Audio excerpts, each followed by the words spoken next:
Hey, what's up, y'all? We're back. We're gonna do a quick recap on the Davis versus Garcia match and my thoughts on it.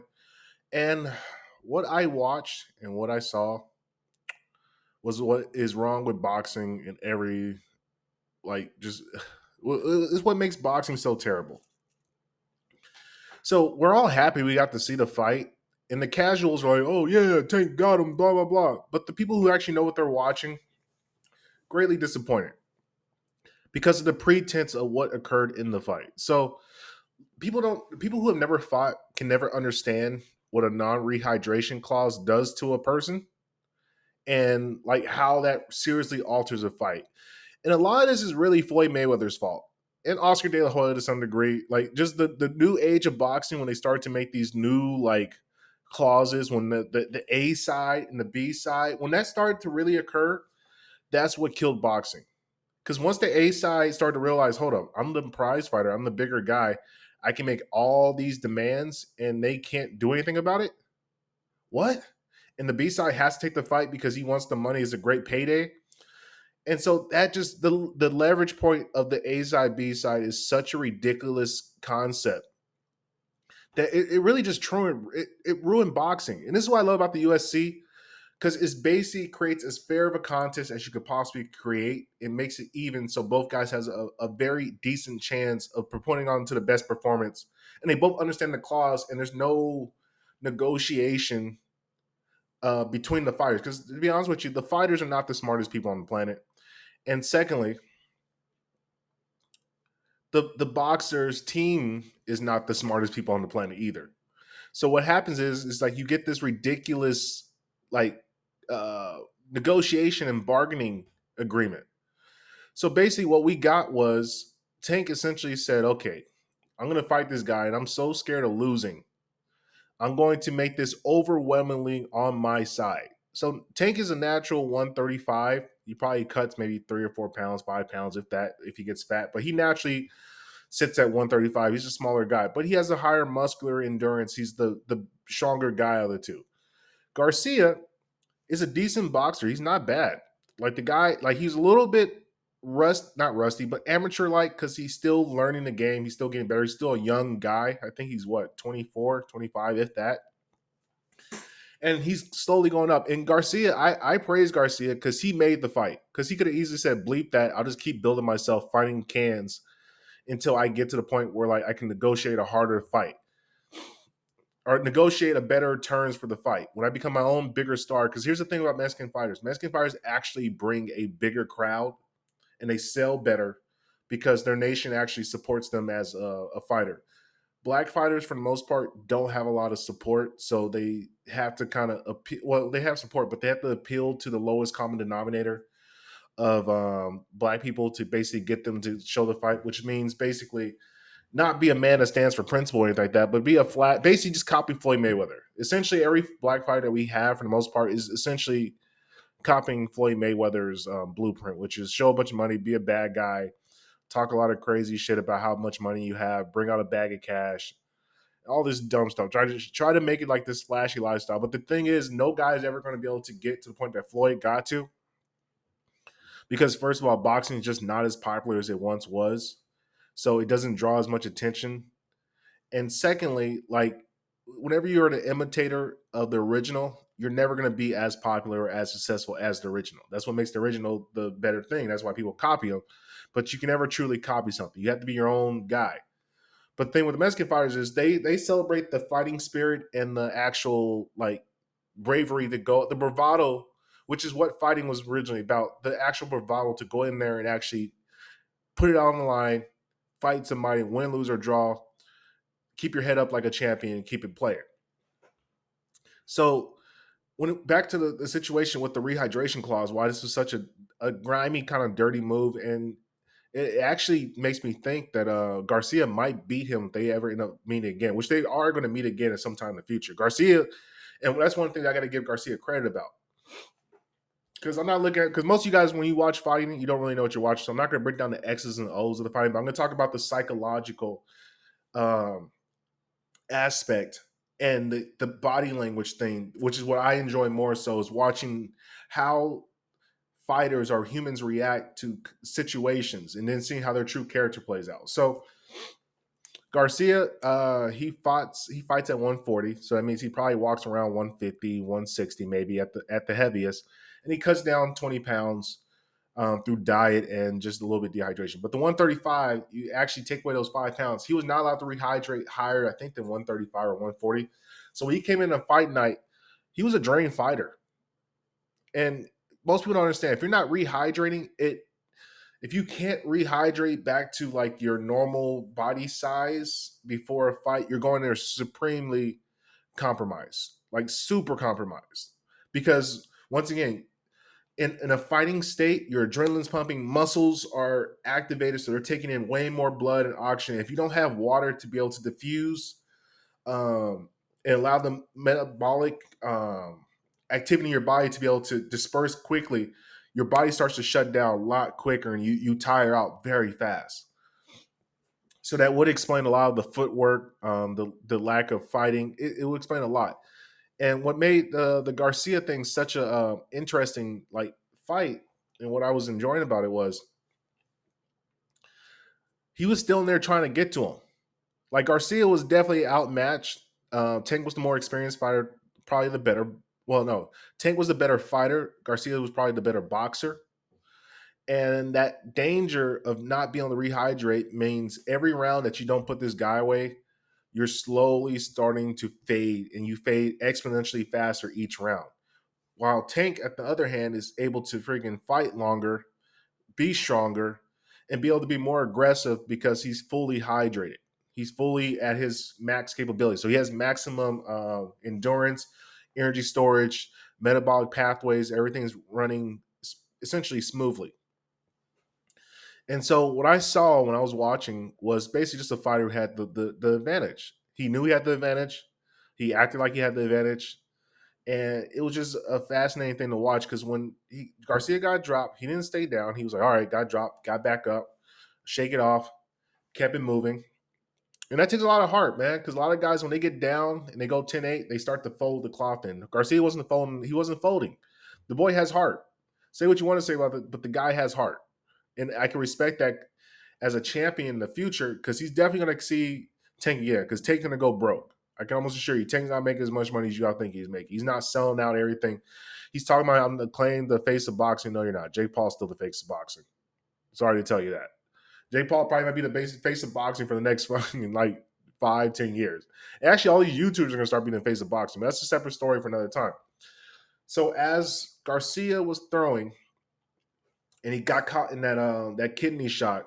If you ever been hitting your kidney shot, it basically is a delay for about 5 seconds. Like you hear it, you feel it, you're like, oh, okay, let me try to compose, let me compose.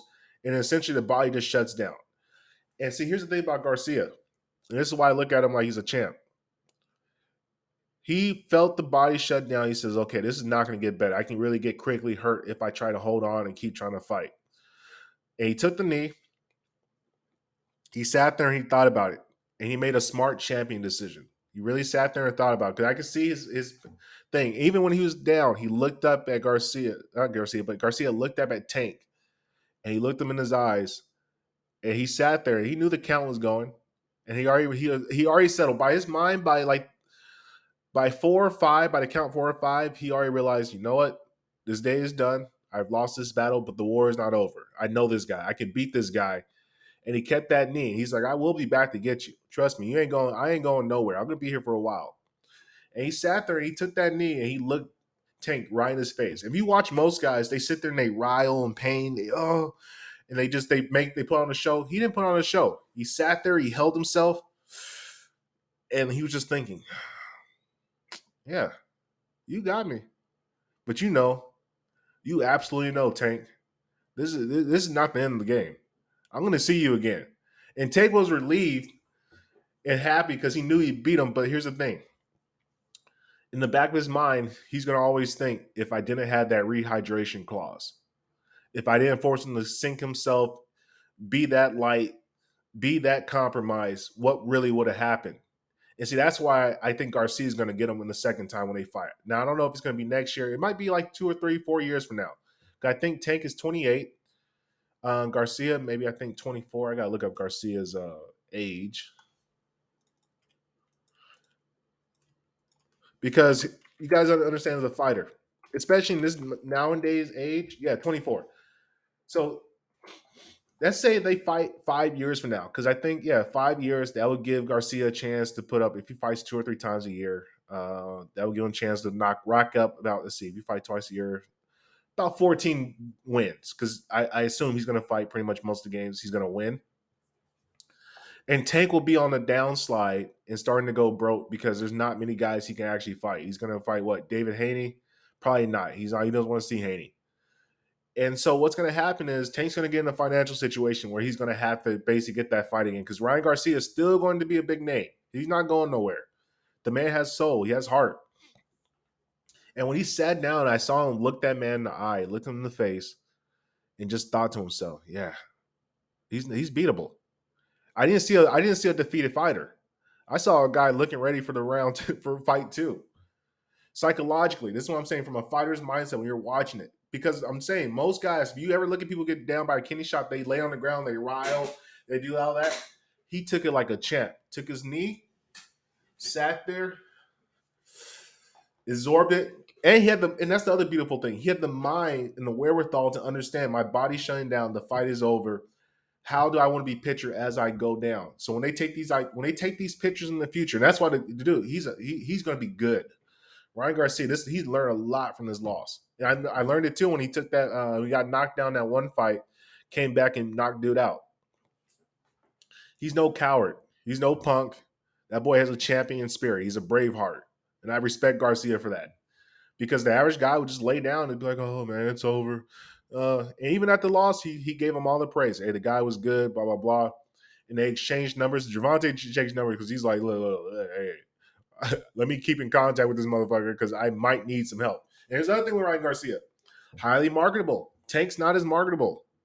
So Ryan Garcia has a lot of fucking, he's gonna be having dough for a minute. He's gonna be a power player in the future. And he might get somebody in the future when he gets a big win. I think Tank loses at some point. I mean, because everybody gotta lose. Unless he just keep finding tomato cans, but he's gonna realize, damn, I keep finding all these tomato cans. I'm not gonna make no bread. They're gonna stop paying me. And so we're going to see a situation 5 years in the future. I'm calling it right now. Within 5 years, Davis is going to be on his way out because let's see, 5 years would be 32. His prime would be he'd be exiting his prime. He might have only a couple fights left. And typically, this is what happens to fighters when they start getting towards the end of their career. They start making all the big fights when the losses don't matter as much. When now they're just trying to catch a paycheck. The whole Mike Tyson is what we call it. Mike Tyson, when he realized it was over, hey, bro, let me just cash the paychecks. I'll fight whoever. I'll fight Lennox. I'll fight Evander. I don't give a damn. Just if they're paying me, fuck it. I'll go take the loss. The marketing is all I need. And so I just see Garcia.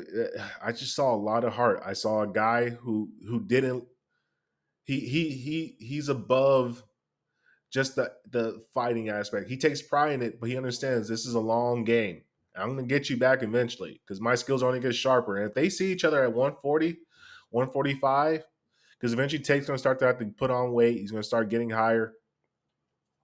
I think Garcia gets him, and I don't think it's going to be close. And they have a trilogy fight with Garcia coming in as the A side. Oh, it's going to be an issue. But it was a good fight, man. I mean, for what it was, good fight. Garcia was kind of getting a handle for most part, but he started putting a little bit together towards the end. Just he got caught with a kidney shot, and that's probably what happens, man. He was the taller guy, Tank's smaller, the southpaw. And it was great. I enjoyed it. And that's the other thing too. That Southpaw small guy. That's a very odd combination that Garcia never saw. So it's very difficult to even train for that, prepare for that, and that would explain the early rounds that Tank was tanking pretty easily because like he just never had that experience for. This guy's very strong, very fast. He's smaller. He's a southpaw. There's certain shots I can't get to, and if you know about the southpaw game, it's just when you're matching up with the orthodox, that open side on a like if I can show you the open side. So like, look, this is the southpaw. If I'm a right-handed or if I'm a left-handed, left hand jab it. when you're southpawing, because he got caught underneath the shot as he was throwing, it's very easy to come, especially if you're the smaller guy, to catch him in that rib because that hand is always going to be sitting up.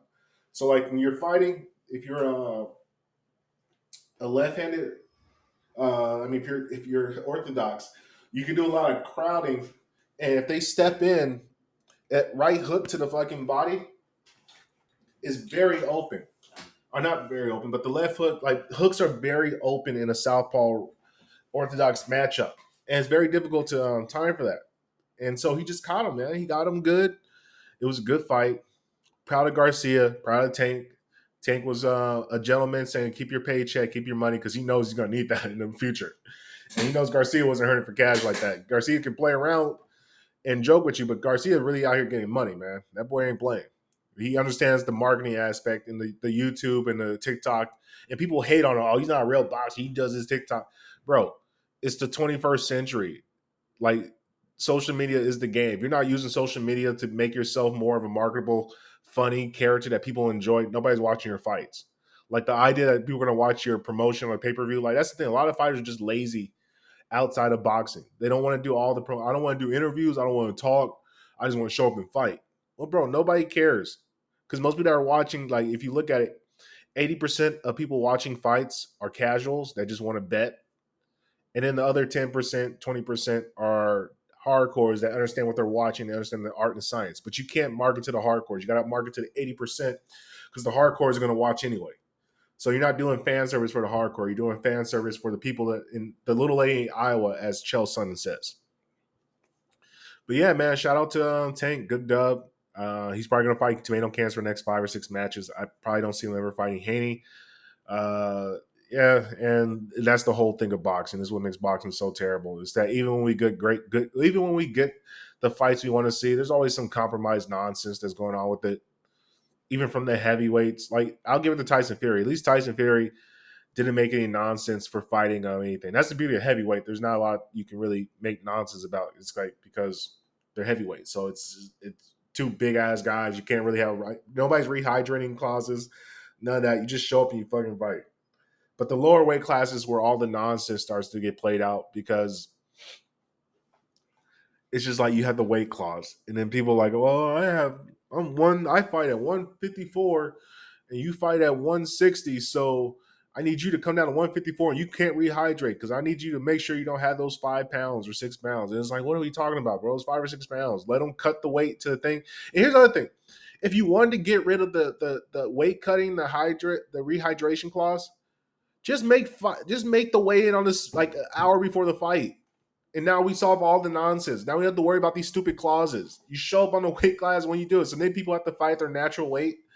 And if you want to be the dumb who cuts 20 pounds to go fight somebody, well, guess what? You can get your ass whooped. That's really what we need to add. Get rid of freaking weight cuts. Just let people come in there and fight at their full weight. People be healthier. We'll get better fights. It would be way more enjoyable. Like we need like a UFC type we need like a UFC type entity to control boxing because boxing's out of control. Like you just making up shit on the spot. What the ring size is going to be, what type of gloves, horsehair, what you can drink, no IVs. Like there's so much nonsense. All this nonsense they just add to it for no reason. You just like, what? Why, bro? Just show up and fight. We don't care about all the other nonsense. But this is the problem with the boxing thing, where your whole marketing gimmick is he's an undefeated fighter. He's an undefeated fighter. They're both world champions. How do you have two undefeated fighters and they're both world champions? Like from a logical standpoint, that makes no sense. How can you be a world champion? How is this guy a world champion? This guy's a world champion, and they're undefeated and they never fight each other. Well, they're unifying the belts. Why is there multiple belts for? Why is there not just one belt? Why is there 4 champions in a division and why is there a different weight class every like 4 pounds? You got lightweight, junior lightweight, super lightweight, middleweight. And it's like, bro, it's 7 pounds from middleweight to lightweight. The hell? Make a weight class every 10 pounds and just cut the nonsense. Jesus Christ. Like I'm so sick and tired of boxing. I'm kind of tired of this with the UFC too. Like I don't know why they have these arbitrary weight classes. Like they have weight classes like there's a 185 and it goes up to 205. Why is there a 20-pound gap? Like it goes 125, 135, 145, 155. Then all of a sudden we get funky. So from 155 goes to 170, 170 goes to 185, 185 goes to 205, then 205 you could be up to then heavyweight, which is 265 limit. First of all, why is there even a weight limit for heavyweight? Secondly, why don't we just have an intermediate class between heavyweight? Why don't you go like a 205 to like 225?